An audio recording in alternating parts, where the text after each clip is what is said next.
The autumn sun hung low over Riverside Park in San Bernardino, California, casting long shadows across the playground equipment. It was November 17, 1979, a Saturday afternoon that felt like any other weekend in the working-class neighborhood where chain-link fences separated modest homes and children's laughter echoed through alleyways lined with pickup trucks and station wagons. Margaret Miller stood by the rusted phone booth near the park entrance, her finger tracing circles on the metal coin return slot as she waited for her sister to pick up. The phone rang once, twice, 3 times. Through the smudged glass of the booth, she could see her daughter Cindy on the swings, her strawberry blonde pigtails bouncing with each arc through the air.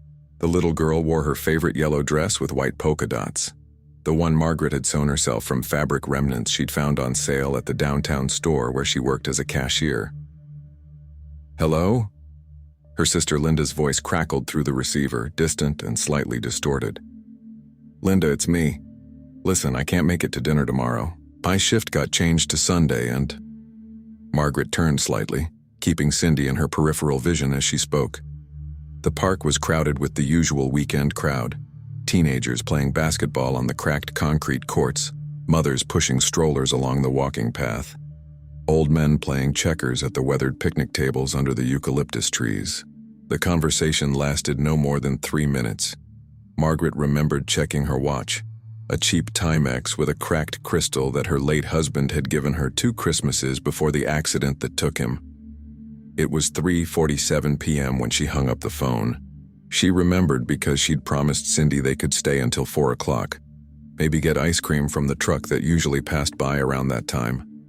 But when Margaret turned back toward the swings, the yellow dress with white polka dots was gone. At first, she felt only mild confusion. Children moved fast. Cindy had probably run to the slide or the sandbox. Margaret walked toward the play area, her worn sneakers crunching on the gravel path, her eyes scanning the clusters of playing children. A group of boys chased each other around the monkey bars. 2 girls jumped rope near the water fountain, their voices chanting a rhyme Margaret couldn't quite make out. "Cindy?" she called out, her voice still calm, still reasonable. "Cindy, honey, where are you?" No response. Margaret's pace quickened. She checked behind the equipment, looked under the slide where Cindy sometimes liked to hide during their games. Nothing. The mild confusion began to curdle into something sharper, something that made her chest tighten. "Excuse me." She approached a woman sitting on a bench, knitting needles clicking rhythmically in her hands. "Did you see a little girl? 5 years old, blonde hair and pigtails, yellow dress?" The woman looked up, her glasses sliding down her nose. "Lots of children here, dear. What does she look like?" Margaret's description tumbled out faster now, her words tripping over each other. The woman shook her head apologetically and called out to others nearby. Soon a small group had formed, all shaking their heads, all offering variations of, "I'm sorry I didn't notice." By 4:15 p.m., Margaret was running through the park, her voice raw from shouting Cindy's name. Other parents had joined the search, fanning out across the grounds, checking bathrooms, looking in cars parked along the street. Someone had called the police. Margaret couldn't remember who. The first officers arrived at 4:32 p.m. Officer David Chen, a 10-year veteran with the San Bernardino Police Department, took Margaret's statement while his partner began interviewing potential witnesses. Margaret's hands shook as she provided details. Cindy Miller, 5 years old, born April 3, 1974, 3 feet 2 inches tall, approximately 40 pounds, strawberry blonde hair, green eyes, small birthmark shaped like a comma on her left shoulder blade. Wearing a yellow dress with white polka dots, white sandals with daisy decorations. "Mrs. Miller, I need you to think carefully," Officer Chen said, his pen poised over his notepad. "Did you notice anyone unusual? Anyone watching your daughter? Anyone who seemed out of place?" Margaret closed her eyes, forcing herself to think past the panic. She'd been at the park dozens of times. It was always the same familiar faces, the same rotating cast of neighborhood characters. But had there been someone new, someone different? "There was a woman," she said slowly, the memory surfacing like something from deep water. By the water fountain. I didn't think anything of it at the time, but she was alone. No children with her, just standing there watching the playground. Can you describe her? Middle-aged, maybe 40 or 45. Average height, brown hair in a bun or maybe a ponytail. She was wearing a blue cardigan, I think. Or maybe gray. God, I don't know. I barely looked at her. Officer Chen wrote it all down, his expression neutral but attentive. Was she still there when you finished your phone call? Margaret tried to remember, but the timeline was already becoming fuzzy, contaminated by fear and the frantic minutes of searching. I don't know. I don't think so. I don't remember seeing her after. By nightfall, Riverside Park had been transformed into a crime scene. Portable lights illuminated the playground where children had laughed hours earlier. Police dogs sniffed through the brush along the park's perimeter. Volunteers from the neighborhood formed search parties, combing through nearby streets and alleys, knocking on doors, asking questions. Detective Sarah Whitmore arrived just after 7 p.m., her unmarked sedan pulling up to the park entrance where yellow police tape now fluttered in the evening breeze. At 36, she was one of only 3 female detectives in the department, a position she'd fought hard to earn despite resistance from old guard officers who believed women belonged behind desks, not working active cases. She found Margaret in the back of a patrol car, wrapped in a blanket despite the mild November temperature, her face pale and streaked with tears that seemed to have no end. Detective Whitmore slid into the seat beside her, her voice gentle but professional.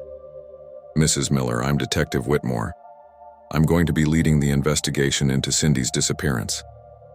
I know you've already told your story, but I need you to go through it again with me. Every detail matters. Things you might not think are important could be the key to bringing your daughter home.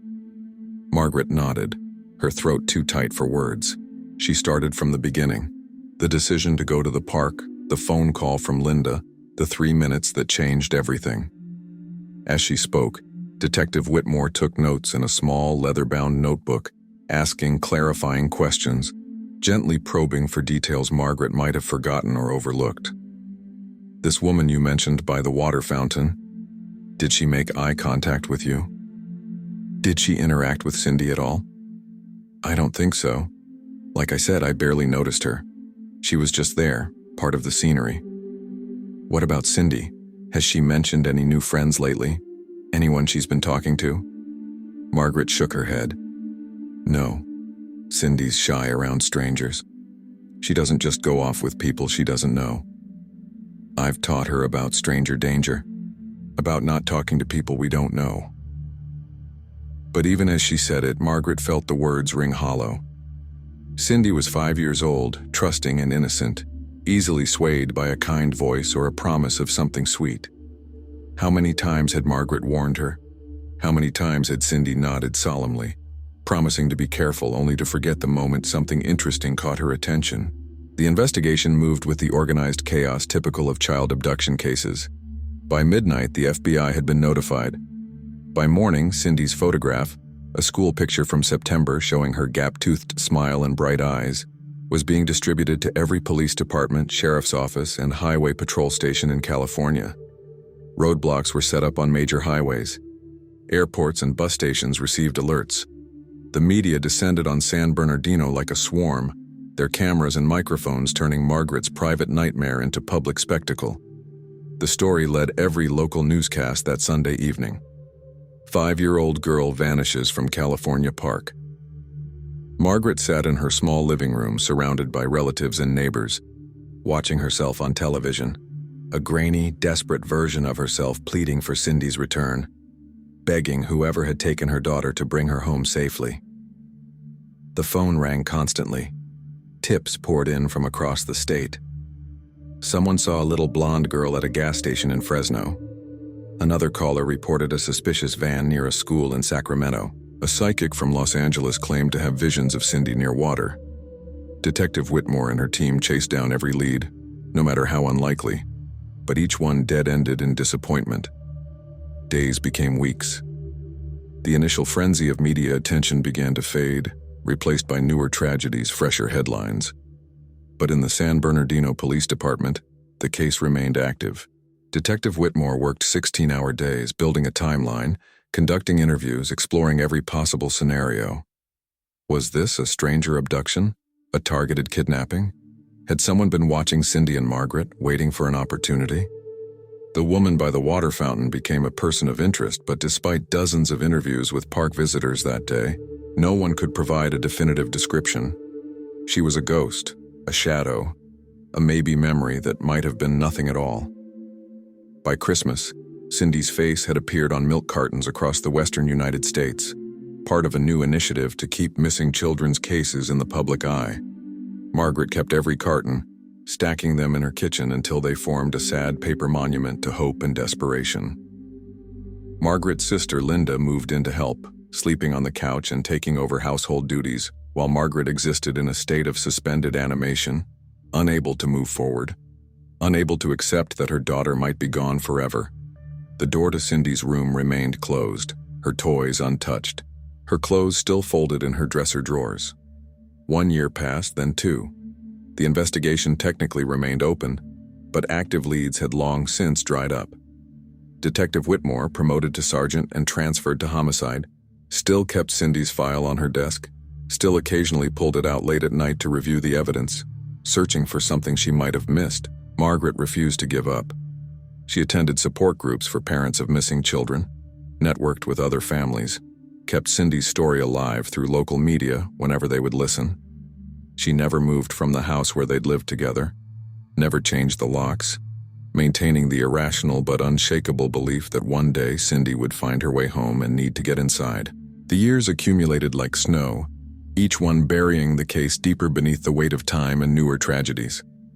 The 1980s became the 1990s. The 1990s gave way to the new millennium. Technology advanced. DNA testing became routine. Cold cases were reopened, evidence re-examined with new tools and techniques. But for Cindy Miller, there was nothing to test. No body had been found. No DNA evidence existed. She had simply vanished, swallowed by an ordinary Saturday afternoon in November 1979, leaving behind only questions and the slowly fading hope of a mother who refused to believe her daughter was truly gone.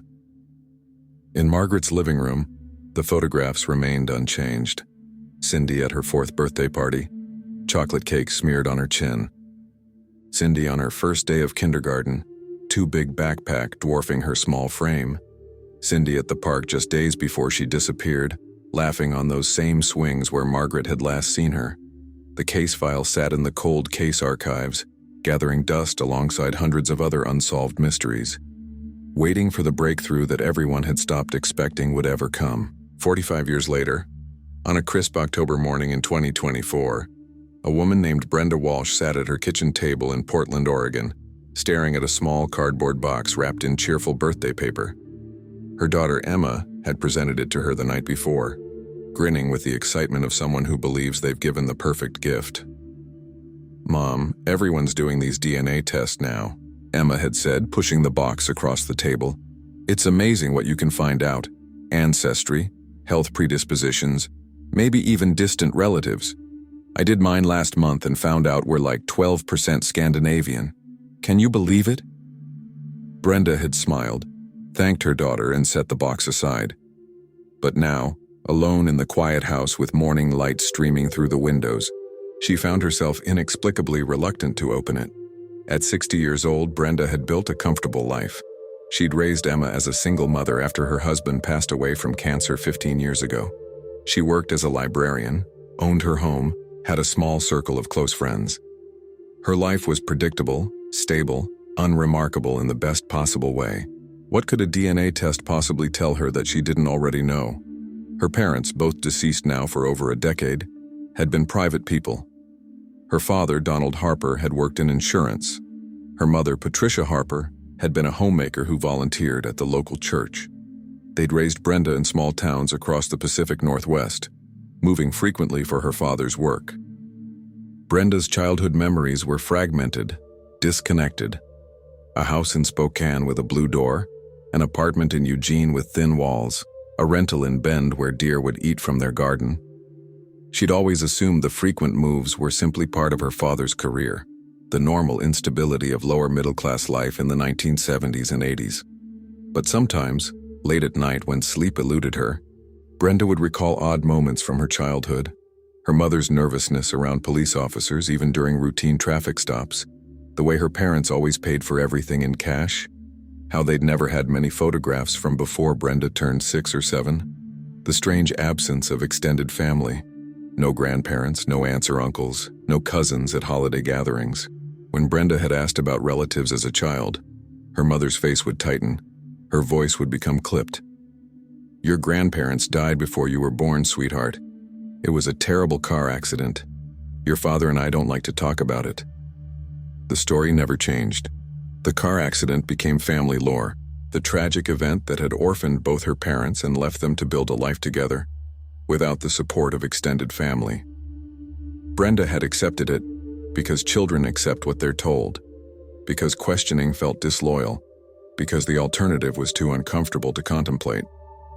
But now, with the DNA kit sitting in front of her like Pandora's box, those old questions stirred again. Emma called around noon. "Did you do it yet? Did you send in your sample?" "Not yet, honey, I just opened it." "Mom, it's so easy. You just spit in the tube, seal it up, send it back. 6 to 8 weeks and you get all this incredible information. I'm telling you, you're going to love it." After hanging up, Brenda read through the instructions. Emma was right.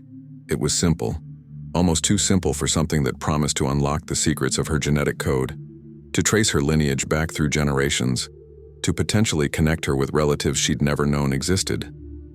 She completed the test that afternoon, sealing the tube and placing it in the prepaid envelope.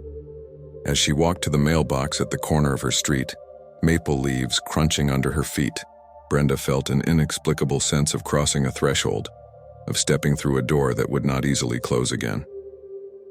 6 weeks later, the email arrived. Brenda was at work, shelving returns in the mystery section of the library, when her phone buzzed. "Your DNA results are ready," the subject line proclaimed cheerfully. She waited until her lunch break, taking her sandwich to the small staff room where she could review the results in private.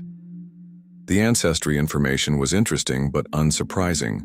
British, Irish, some German, a trace of Italian. Nothing Scandinavian, she noted with mild amusement, making a mental note to tease Emma about her own results. She clicked through the health predispositions: slightly elevated risk for high cholesterol, lower than average risk for certain cancers, all information that felt abstract and clinical. Then she clicked on the DNA Relatives tab. Her sandwich sat forgotten as she stared at the screen. According to the database, she had a close family match. A woman named Margaret Miller, identified as a potential parent with 99.9% certainty. Below that, several other matches appeared. Distant cousins, second cousins once removed, a complex web of genetic connections to people whose names meant nothing to her. But Margaret Miller, a parent. That had to be wrong. Both her parents were dead.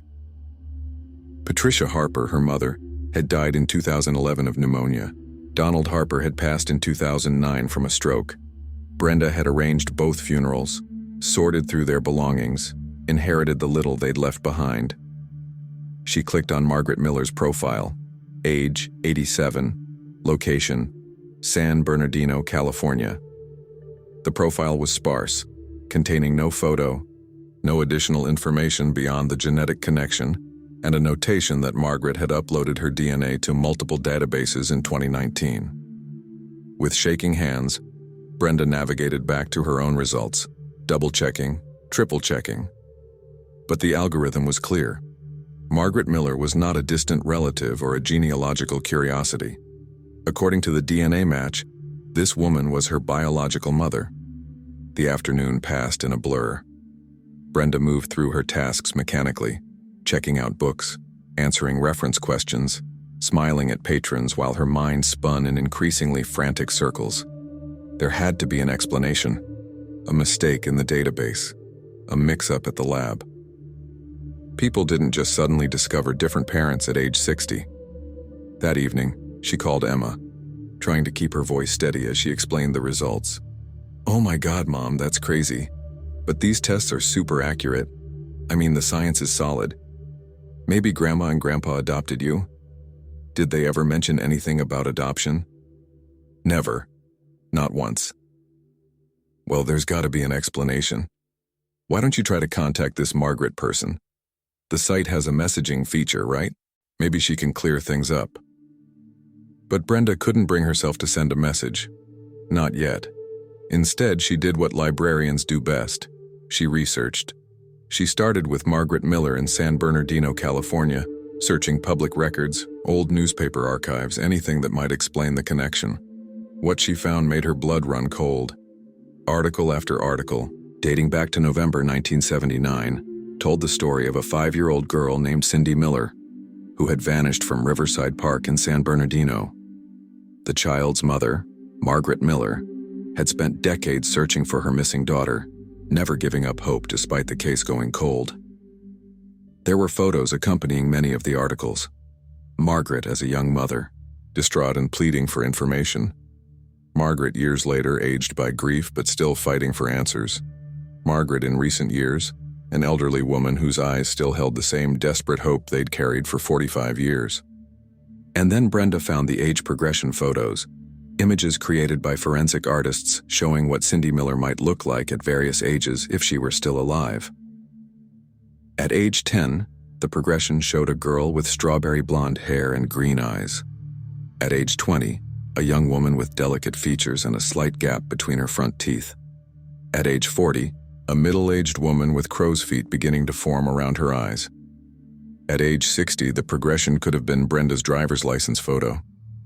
She sat in her darkened living room, her laptop casting a blue glow across her face, scrolling through decades of articles, press releases, anniversary stories marking another year without answers. She read about the initial investigation, the hundreds of leads that went nowhere, the reward money that was never claimed. She read Margaret's quotes, compiled over the years, each one a variation of the same theme. I know my daughter is still out there. I'll never stop looking for her. I just want her to come home. Brenda's hands trembled as she clicked on a video from 2019, a local news segment about cold cases. Margaret appeared on screen, elderly but still sharp, still articulate, still convinced her daughter was alive somewhere. Cindy had a birthmark on her left shoulder blade, Margaret said to the interviewer, shaped like a comma. That's how I'd know her, even after all these years. That birthmark is still there, wherever she is. Without conscious thought, Brenda reached back and touched her left shoulder blade, feeling through her shirt the raised mark she'd carried her entire life.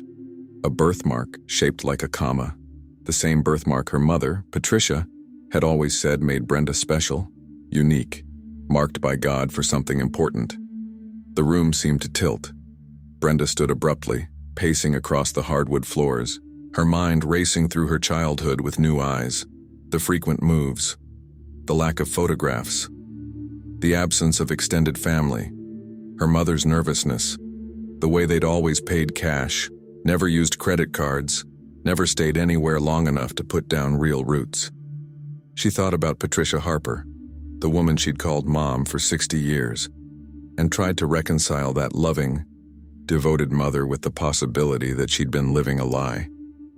Patricia had baked cookies for school fundraisers, attended every parent-teacher conference, nursed Brenda through childhood illnesses, taught her to read and sew and stand up for herself. Could that same woman have stolen a child from a park in California? Could she have spent 45 years maintaining an elaborate fiction, raising someone else's daughter as her own, while the biological mother searched desperately for answers?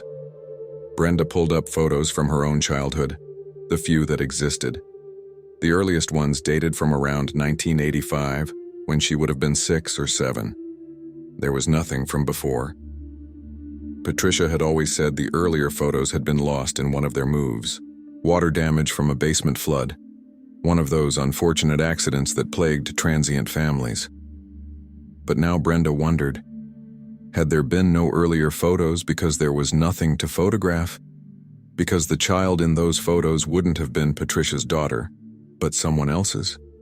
Because creating a false history required eliminating evidence of the real one? She tried to remember her earliest memories. What was the first thing she could clearly recall? There was a house with a blue door. She'd always remembered that. She'd been playing in a yard, there was a swing set, and her mother had called her inside for lunch. But how old had she been? 4? 5? 6? The memory was so vague, so fragmented, it could have been from any time, any place.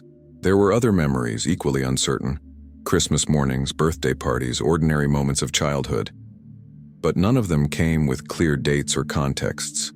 They existed as isolated islands of recollection, unmoored from any verifiable timeline. At midnight, Brenda finally composed a message through the DNA website's messaging system. She typed and deleted, trying to find words adequate for the impossible situation. How do you introduce yourself to someone who might be your biological mother? How do you explain that you've just discovered your entire life might be built on a foundation of lies? In the end, she kept it simple. Dear Margaret, I received a DNA match showing we're related. I live in Portland, Oregon, and I'm trying to understand this connection. Would you be willing to speak with me? Brenda Walsh. She hit send before she could second-guess herself, then sat in the darkness of her living room, surrounded by the life she'd built, wondering if everything she'd believed about herself was about to crumble. The response came 18 hours later. Brenda was at work when her phone buzzed with the notification. She stepped into the staff bathroom, locking the door behind her, hands shaking as she opened the message. Brenda, I've been waiting for this message for 45 years. My daughter Cindy disappeared in 1979 when she was 5 years old. If you're willing, I'd like to speak with you. Please call me. A phone number followed, along with a single sentence that made Brenda's vision blur with tears. I never stopped looking for you. Brenda stared at her phone for 20 minutes before she found the courage to dial. Her finger hovered over the call button 3 separate times, each time retreating as panic surged through her chest. What would she say? How do you begin a conversation that could rewrite your entire existence? Finally, she pressed the button. The phone rang once, twice, and then a voice answered, tremulous, aged, but vibrant with an emotion Brenda couldn't quite name. Hello? Mrs. Miller? This is Brenda Walsh. I sent you a message through the DNA website. There was a sharp intake of breath on the other end, then silence so profound Brenda thought the connection had dropped. When Margaret spoke again, her voice was thick with tears. Tell me something, please. Do you have a birthmark? On your left shoulder blade? Brenda's free hand moved automatically to touch the mark through her shirt. Yes, shaped like a comma. The sound that came through the phone was something between a sob and a laugh, a release of 45 years of accumulated hope and grief and desperate longing. Oh God. Oh my God. It's really you. Cindy. It's really you. I don't know if I'm Cindy, Brenda said carefully, though even as she spoke the words, something deep inside her was already accepting the truth. I grew up as Brenda Harper. My parents were Donald and Patricia Harper. They both passed away years ago. I never knew anything about any of this. When were you born? What date? April 3rd, 1974. That's her birthday. Your birthday. Cindy Miller, born April 3rd, 1974, at San Bernardino Community Hospital. I was in labor for 16 hours. You came out screaming, the healthiest thing the doctors had ever seen. Margaret's voice cracked. You disappeared from Riverside Park on November 17, 1979. You were wearing a yellow dress with white polka dots. You were on the swings. I went to make a phone call, just 3 minutes, and when I turned around, you were gone. Brenda sat down heavily on the closed toilet seat, the small bathroom suddenly feeling claustrophobic. Mrs. Miller, I need to understand what happened. The woman who raised me, Patricia Harper, she told me my biological parents died in a car accident before I was born, that she and Donald adopted me as an infant. I never had any reason to doubt her. Did she live in California in the late 70s? Brenda tried to remember, but her early childhood was a fog. I don't know. We moved around a lot when I was young. My father's work, they said. The earliest address I can remember was in Spokane, Washington, and I think I was maybe 6 or 7 by then. Can you describe her? Patricia Harper? Average height, maybe 5'5". Brown hair she usually wore pulled back. She was in her mid-40s when I was growing up, so she would have been born around 1935 or so. Brenda closed her eyes, picturing the woman who had raised her. She was quiet, kind, a little anxious sometimes, especially around authority figures. She loved to garden. She made the best apple pie I've ever tasted. Margaret was silent for a moment. There was a woman at the park that day, by the water fountain. The police asked me about her, but I barely noticed her at the time. Average height, brown hair pulled back, middle-aged. I gave them a description, but it wasn't enough. They never found her. The pieces were falling into place, forming a picture neither woman wanted to see, but both could no longer ignore. Brenda thought about Patricia's nervousness, the way she'd always avoided unnecessary interaction with police or government officials, the cash transactions, the lack of documentation, the convenient story about dead parents and a tragic accident that left no survivors to contradict the narrative. I need to come to California, Brenda said suddenly. I need to meet you. And I think we need to involve the police. The detective who worked your case is retired, but she's still alive. Sarah Whitmore. She's in her 80s now, but she still checks in on the case every few years. I have her number. They talked for another hour, Margaret sharing memories of Cindy as a toddler, a preschooler, the little girl who loved to sing and hated vegetables and could spend hours playing with her collection of stuffed animals. With each story, Brenda felt a strange cognitive dissonance. These were supposed to be her memories, but she had no recollection of any of them. Her earliest clear memories began around age 6 or 7, after Patricia would have had time to establish a new identity, a new life, a new history. Before they ended the call, Margaret asked, "Did she love you? Patricia, did she treat you well?" It was the question Brenda had been dreading. Yes, she was a good mother. She was loving and patient and sacrificed a lot to give me a good childhood. I never doubted that she loved me. "I'm glad," Margaret said softly. "I'm glad that wherever you were, someone loved you, even if it was the person who took you from me." 3 days later, Brenda boarded a flight from Portland to Ontario, California. Emma had insisted on coming with her, providing both moral support and a stabilizing presence as Brenda's world continued to unravel. They rented a car at the airport and drove west toward San Bernardino, the landscape shifting from desert scrub to urban sprawl as they approached the city. Margaret lived in a modest house on a quiet street, the same house where she'd raised Cindy for the first 5 years of her life, the same house she'd refused to leave despite well-meaning friends suggesting a fresh start elsewhere. The front door was painted blue, a detail that made Brenda's chest tighten with an emotion she couldn't name. When Margaret opened the door, both women froze.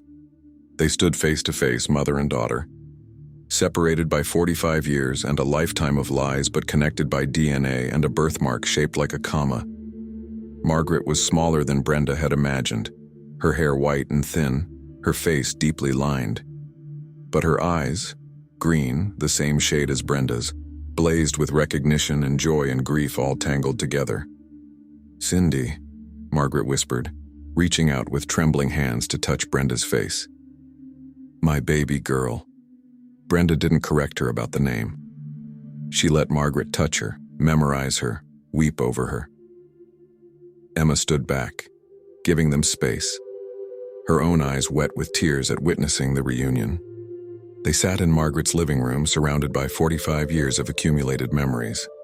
The walls were covered with photographs. Cindy as a baby, Cindy's first birthday, Cindy at preschool, Cindy on the swings at Riverside Park just days before she disappeared, and then, creating a jarring visual timeline, age progression photos showing what Cindy might look like at 10, 20, 30, 40, 50, 60.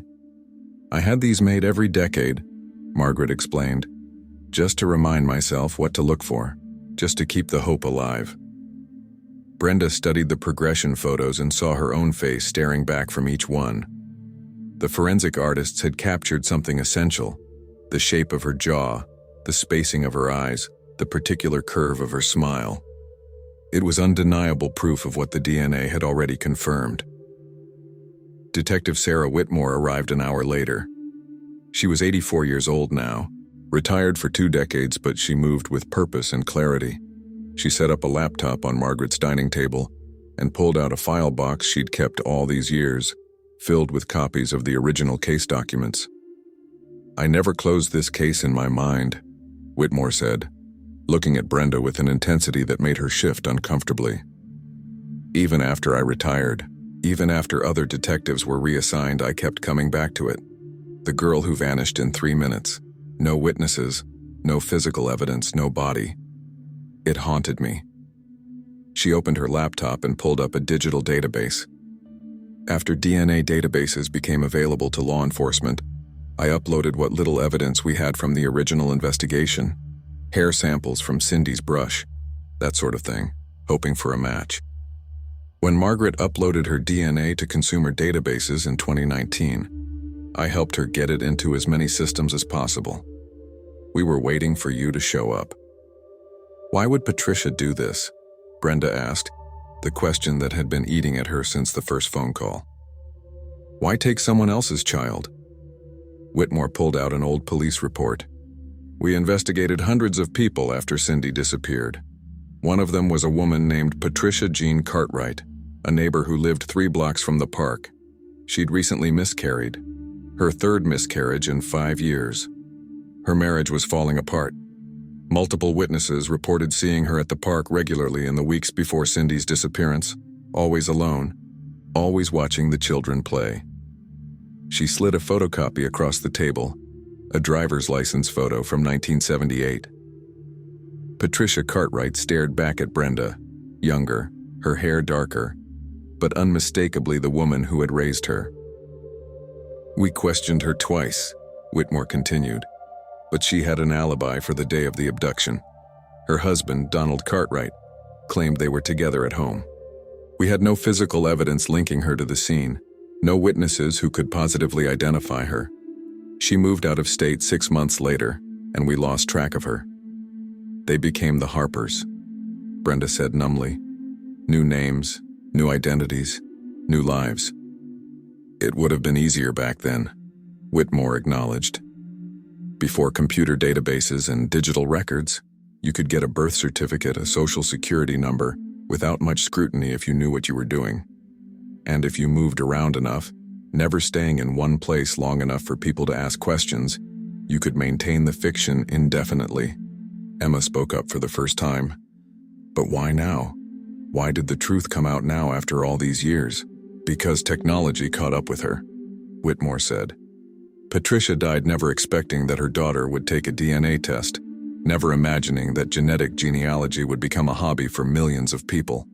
She probably thought she'd gotten away with it." They spent the rest of the day piecing together what they could. Whitmore had continued investigating even after the trail went cold, tracking the movements of Patricia and Donald Cartwright, who became the Harpers, through public records. They'd moved to Spokane in 1980, then Eugene in 1983, Bend in 1987, finally settling in Portland in 1990. Donald had worked various sales jobs, never anything that required extensive background checks. Patricia had been a homemaker, keeping Brenda, Cindy, isolated from situations that might prompt awkward questions. They were careful, Whitmore said with grudging professional respect. They never took you to doctors unless absolutely necessary. No school photographs in the early years because you were homeschooled. They waited until you were old enough that your appearance had changed significantly before enrolling you in regular school. Brenda remembered the homeschooling, remembered sitting at the kitchen table with Patricia going through workbooks, learning to read and write. She'd always thought her parents were simply unconventional, valuing education but distrusting institutions. Now she understood it was about control, about keeping her isolated until enough time had passed, until enough physical changes had occurred that no one would connect the 7-year-old Brenda Harper with the missing 5-year-old Cindy Miller. Margaret had been quiet through much of this, simply watching Brenda, occasionally reaching out to touch her hand or her shoulder, as if confirming she was real. Now she spoke, her voice carrying decades of accumulated pain. What was she like? As a mother? Brenda took a deep breath. She was patient. She never raised her voice. She taught me to cook, to sew, to appreciate books and nature. When I was sick, she'd sit by my bed all night. When I got my first period, she explained everything gently, made me feel like it was something natural and beautiful rather than shameful. She came to every school play, every parent-teacher conference. When my marriage was falling apart, she let me and Emma move in with her for 6 months until I got back on my feet. Tears ran down Margaret's face. She loved you.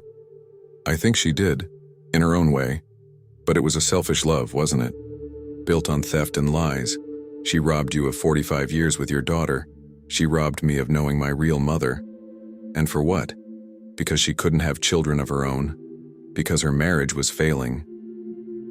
The mind of someone who would do this isn't rational, Whitmore interjected. Patricia Cartwright suffered multiple miscarriages. She was likely dealing with severe depression, grief, possibly undiagnosed mental illness. When she saw you in the park that day, maybe something snapped. Maybe she convinced herself she was rescuing you, saving you, that she deserved you more than your real mother did. People can justify terrible things when they're desperate enough. The conversation continued late into the evening, interrupted by phone calls from other law enforcement officials as word of the breakthrough spread. The San Bernardino Police Department wanted formal statements. The FBI needed to be notified since it had been an interstate crime. The media would need to be managed carefully. This was the kind of story that would generate national attention. But through it all, Brenda kept coming back to the central uncomfortable truth. Patricia Harper had been a good mother.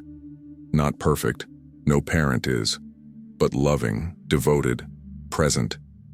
She'd raised Brenda to be a kind, educated, independent woman. She'd sacrificed and struggled and loved fiercely. And she'd built it all on the foundation of one of the cruelest acts imaginable, stealing a child from her mother. That night, Brenda stayed at Margaret's house, sleeping in what had been Cindy's room. The space had been preserved like a shrine, still decorated with the toys and books of a 5-year-old, frozen in 1979. Brenda lay in the small bed, too small for her adult frame, and stared at the glow-in-the-dark stars Patricia had stuck to the ceiling decades ago. No, not Patricia. Margaret. Margaret had put those stars up, had read bedtime stories in this room, had kissed Cindy goodnight hundreds of times. But Brenda had no memory of any of it. That little girl might as well have been someone else entirely. Whoever Cindy Miller had been, she'd been erased, replaced by Brenda Harper. Could you mourn the loss of a self you couldn't remember?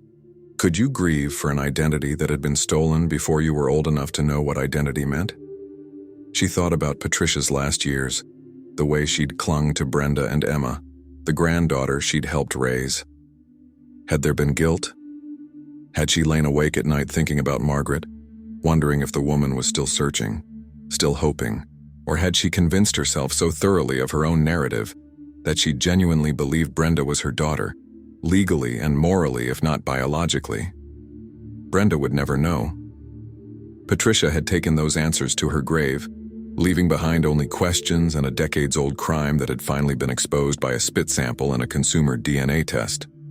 Downstairs, she could hear Margaret moving around, the soft sounds of an elderly woman unable to sleep. Brenda imagined her sitting in the living room, looking at those photographs, processing the impossible joy of a daughter returned and the crushing weight of 45 years of stolen time that could never be recovered. Tomorrow they would go to the police station and make official statements. The case would be reopened, the evidence re-examined.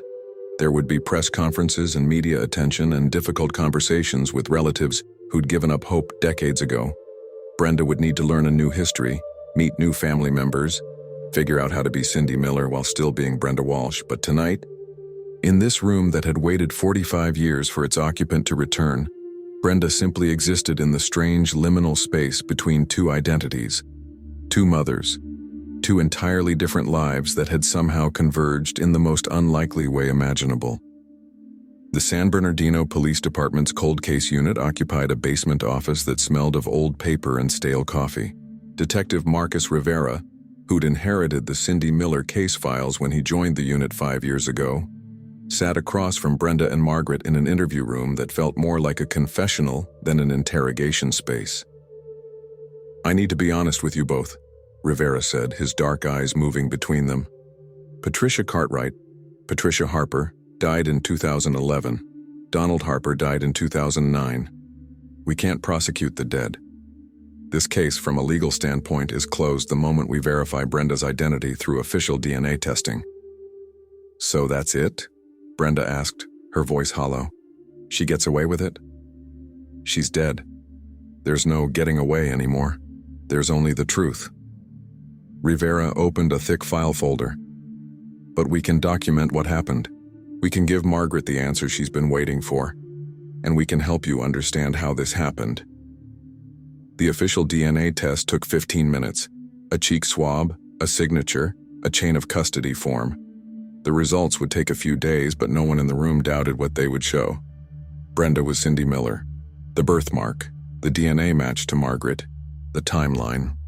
All of it pointed to the same inescapable conclusion.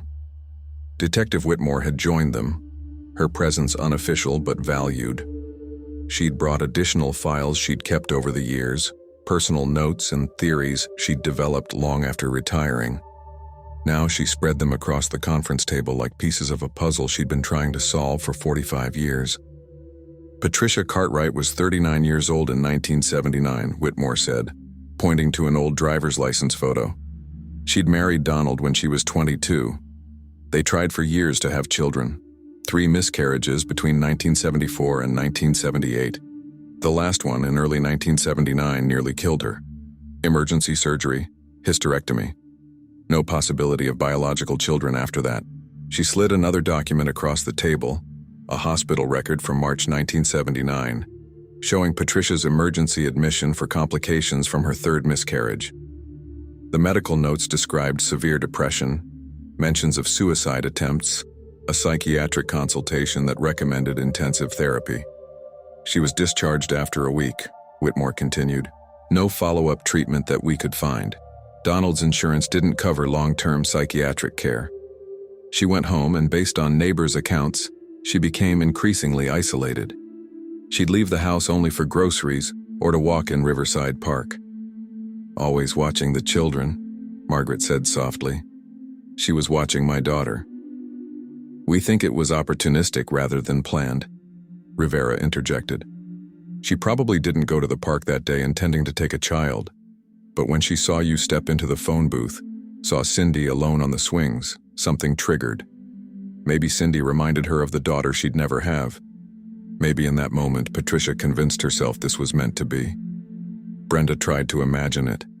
Patricia standing by the water fountain, watching children play, her mind fractured by loss and grief and hormonal chaos from the hysterectomy. Then seeing a little girl with strawberry blonde hair, laughing on the swings, and in that moment making a decision that would destroy and remake multiple lives. "How did she do it?" Brenda asked. "How do you just walk off with a child in a crowded park?" Whitmore pulled out a park map, marked with annotations from the original investigation. The phone booth was here, about 50 yards from the playground. The water fountain where Patricia was standing was here, closer to the swings. When Margaret stepped into the booth, her back was to the playground. Patricia would have had maybe 2 minutes, maybe less. She traced a path with her finger.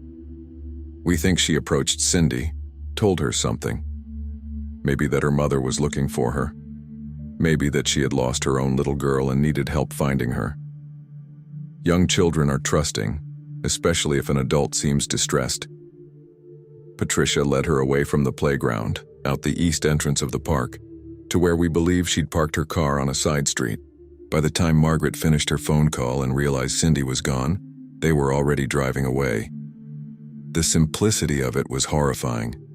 3 minutes, one distracted moment, one desperate woman, one trusting child. "What about documents?" Emma asked. She'd been quiet until now, sitting beside her mother, grandmother technically, absorbing the impossible story. How did she get a birth certificate, a social security number? Rivera took this question. In 1979, it was shockingly easy if you knew what you were doing. Patricia and Donald moved to Oregon within 6 months of the abduction. In 1980, they filed for a delayed birth certificate for a child named Brenda Harper, claiming she'd been born at home in rural Oregon with a midwife. No hospital records. Oregon was still processing thousands of these delayed registrations for people born before computerized record keeping. With a signed affidavit from Donald claiming to be the father and Patricia claiming to be the mother, they got a legal birth certificate. Once they had that, Whitmore added, everything else followed. Social security card, school enrollment, medical records. They created a complete identity, and because they kept moving, never staying anywhere long enough for people to dig too deep, the fiction held. Brenda thought about her childhood, the constant moves, the lack of roots. At the time, she'd accepted her father's explanations about work transfers and better opportunities. Now she understood it was about staying ahead of suspicion, never letting anyone look too closely, always maintaining the lie through mobility. Did Donald know? Margaret asked suddenly. From the beginning, did he know Patricia had stolen a child? Whitmore and Rivera exchanged glances. We believe he did, Whitmore said carefully. His alibi for the day of the abduction was suspicious. He claimed they were together at home, but we had conflicting accounts from neighbors. We think he helped her plan the escape, helped her create the new identity. Whether he was a willing participant or was coerced by Patricia's mental state, we'll never know. Brenda felt a wave of nausea. Donald Harper, the man she'd called Dad, who'd taught her to ride a bike and helped with her math homework, had been complicit in her kidnapping. He'd looked her in the eye every day knowing she'd been stolen from another mother, another life, and never said a word. Tell me about them, Margaret said, addressing Brenda directly. I need to understand who raised my daughter. For the next hour, Brenda shared memories, Patricia's gentle patience, her skill with a needle and thread, the way she'd hum while cooking dinner. Donald's quiet presence, his terrible jokes, his habit of reading the newspaper cover to cover every morning, the modest home in Portland where Brenda had lived from age 16 until she married, the Christmases, the birthdays, the ordinary moments of family life. She never seemed haunted by guilt, Brenda said. Or if she was, she hid it completely. She was just Mom. A little anxious sometimes, a little overprotective, but I thought that was normal. I thought all mothers worried constantly about their daughters. She was overprotective because she was terrified of losing you, Rivera observed. Every parent's normal fear was magnified in her case because she knew you weren't really hers. She knew that at any moment someone might recognize you, might ask the right questions, might unravel everything she'd built. They broke for lunch, then spent the afternoon going through more details.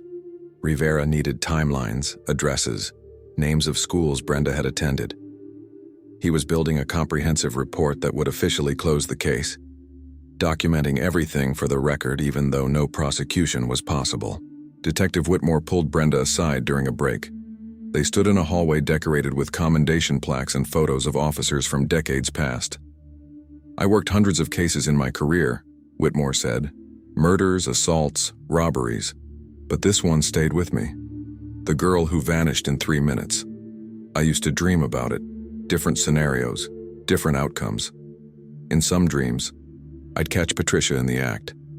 In others, I'd find you as a child and bring you home.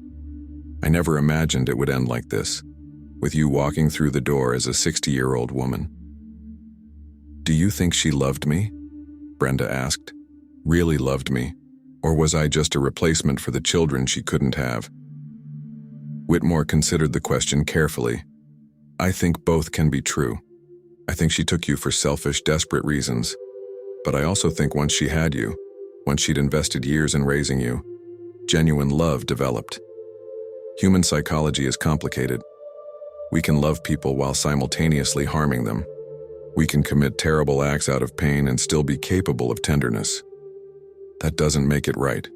No, it doesn't, but it makes it human. That evening, Brenda sat with Margaret in the house on the quiet street, looking through photo albums Margaret had maintained for 45 years. There were the real photos from Cindy's first 5 years: a chubby baby, a curious toddler, a kindergartner with missing teeth. Then there were the empty pages that followed, left blank except for the age progression photos Margaret had added every decade. "I kept buying albums," Margaret said, her fingers tracing the empty pages.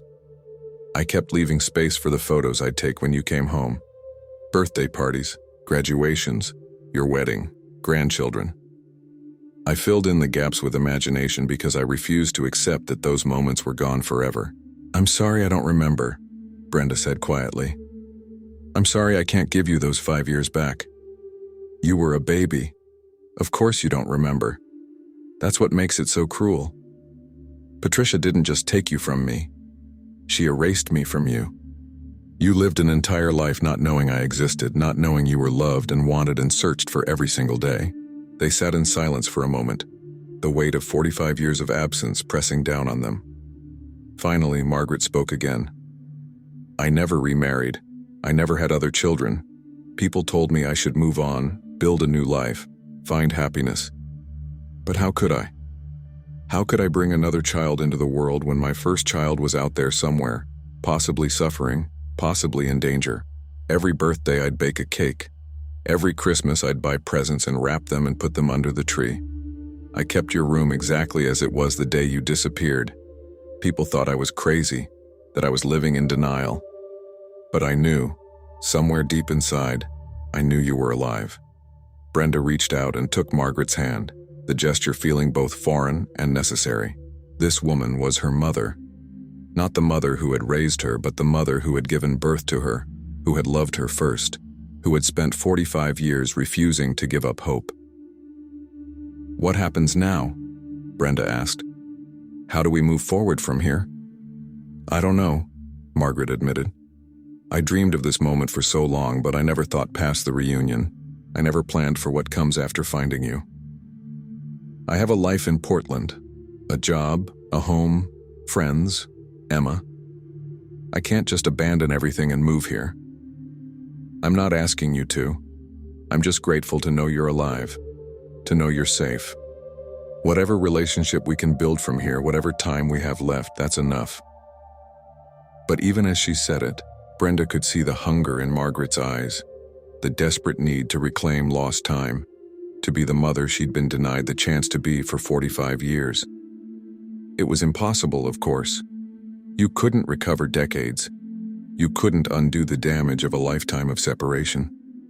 But Margaret would try anyway, would grasp for whatever scraps of motherhood remained available to her, and Brenda would have to figure out how to be a daughter to a stranger, while simultaneously mourning the complicated, tainted mother she'd already lost.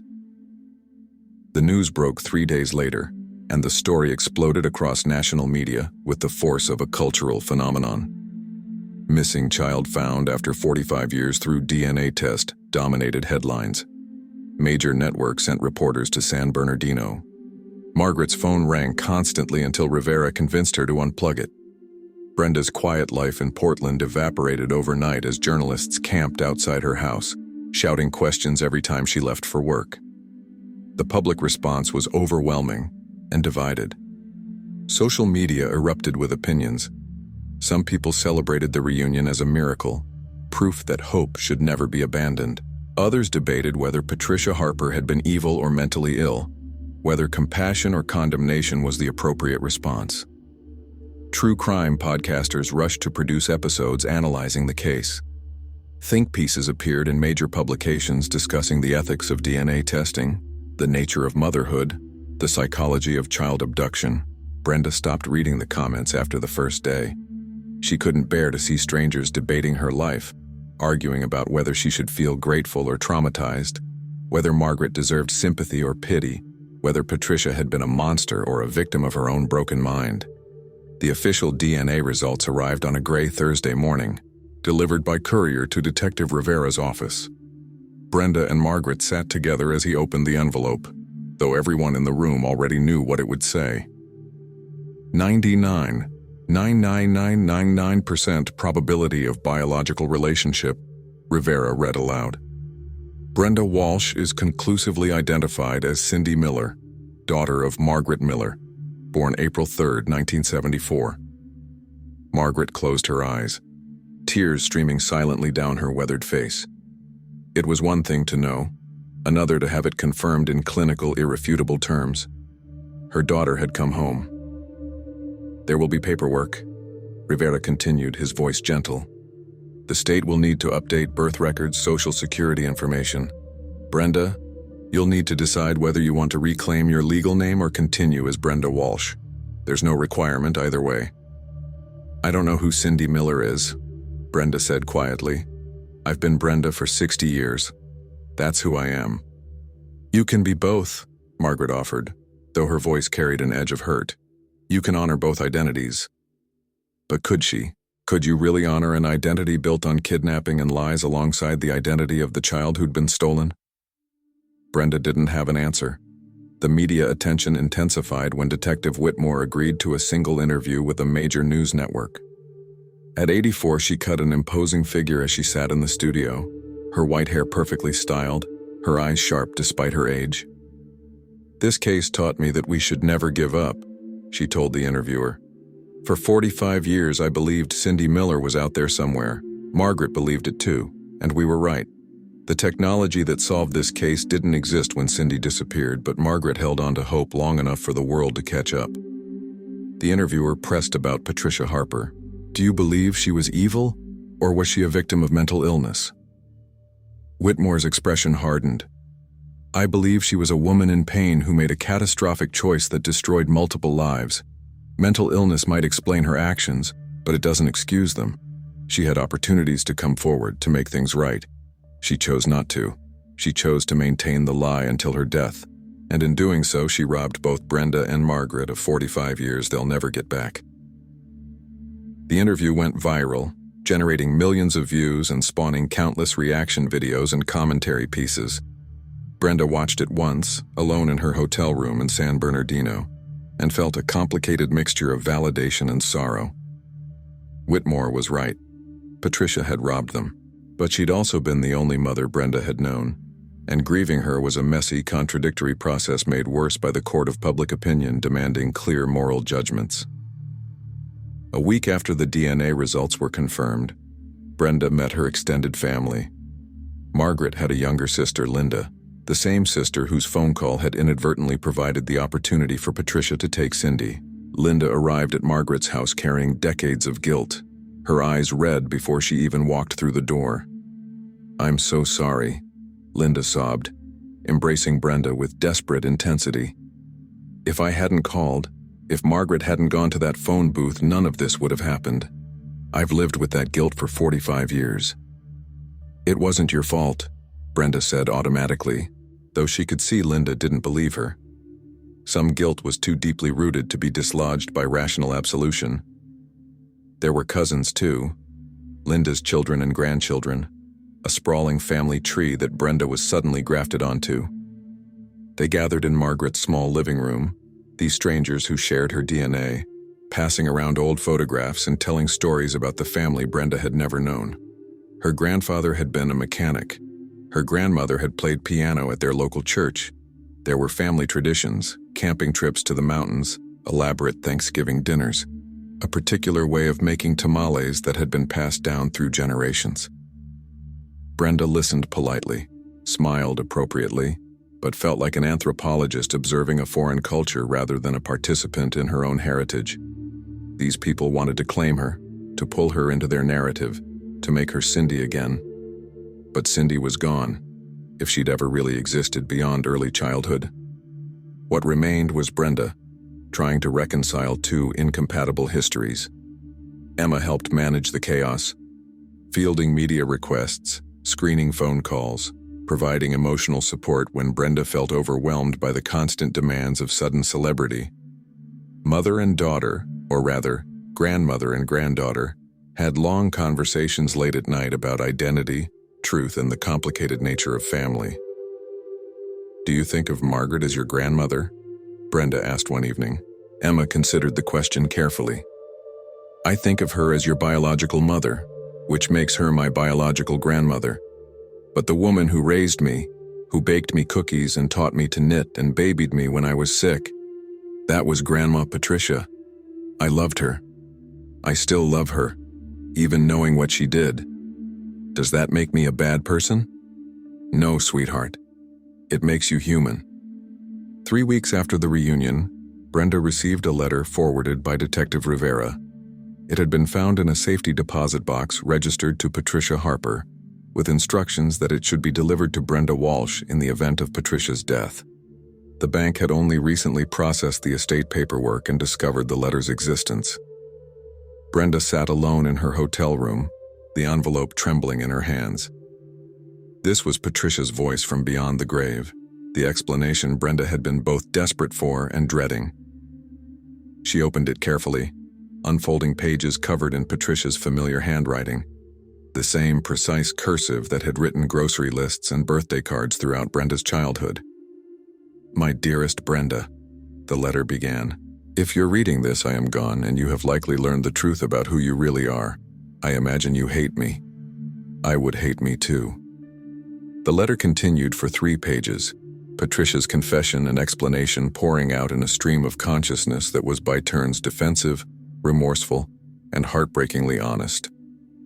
She described the miscarriages, each one leaving her more broken than the last. The final one that had nearly killed her, that had left her unable ever to bear children. The depression that had consumed her, the marriage that was crumbling, the desperate, irrational belief that she was being punished for some unnamed sin. I saw you in the park, Patricia wrote, and something broke inside me. You looked so much like the daughter I'd dreamed of. Blonde hair, green eyes, that beautiful smile. Your mother was distracted. You were alone. And I thought just for a moment that maybe God was giving me another chance. Maybe you were meant to be mine. She described taking Cindy's hand, telling her that her mother was waiting at the car, walking quickly toward the exit before anyone could stop them. The drive north in a panic. The motel room where she'd dyed Cindy's hair darker, cut it short. The way Donald had found them 2 days later. Patricia had called him, hysterical and suicidal, and he'd come because he still loved her despite everything falling apart between them. He wanted to take you back, Patricia wrote. He said we could claim we'd found you, that we could be heroes instead of criminals. But I couldn't let you go. I'd lost 3 babies. I couldn't lose another one. I told Donald if he tried to return you, I'd kill myself. I meant it.